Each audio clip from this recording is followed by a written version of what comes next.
খুলনা মহানগরীতে বাড়ছেই যানবাহনের সংখ্যা, তবে আধুনিক হয়নি ট্রাফিক সিগন্যালিং ব্যবস্থা। প্রায় 2 দশক ধরে বিকল অধিকাংশ সিগন্যাল বাতি।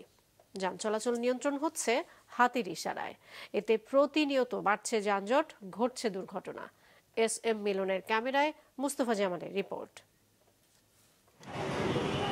15 লাখ মানুষের নগরী খুলনাতে সড়কের বিশৃঙ্খলতার এমন দৃশ্য এখন নিত্যদিনের। প্রতিদিন এই শহরে বাড়ছে যানবাহন, যা সড়কে বাড়াচ্ছে যানজট। সড়কের বিশৃঙ্খলতার কথা বিবেচনা করে 1987 সালে নগরীর 16টি গুরুত্বপূর্ণ মোড়ে ট্রাফিক বাতি স্থাপন করেছিল খুলনা সিটি কর্পোরেশন। তবে এখন মহানগরীর কোথাও নেই কোনো সচল ট্রাফিক বাতি। এতে প্রতিনিয়ত নগরীতে বাড়ছে যানজট, দুর্ঘটনা ও পথচারীর ঝুঁকি। খুলনা শহরে অনেক যানজটবাদ্য ঝামেলা হয়, ট্রাফিক জ্যাম হয়। যে যার মতন চলাফেরা করে পথচারী পারাপার হতে গেলে তাদের অনেক কষ্ট হয়, তারা অনেক লাইফ রিস্ক নিয়ে চলতে হচ্ছে। আগে রাস্তাঘাটের উন্নয়ন দরকার এবং ডিজিটাল সিগন্যাল লাইটের দরকার। প্রায় 2 দশক ধরে বিকল পড়ে থাকা অধিকাংশ সিগন্যাল বাতির অস্তিত্ব এখন খুঁজে পাওয়া যায়। যান চলাচল নিয়ন্ত্রণ চলছে হাতের ইশারায়।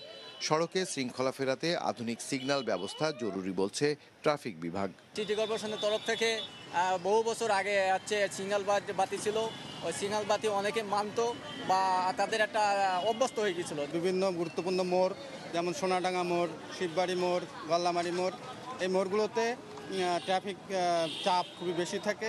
যদি সিগন্যাল বাতির ব্যবস্থা করা হয় তাহলে আমি আশা করি আমাদের ট্রাফিক ব্যবস্থাপনা আরও উন্নত হবে।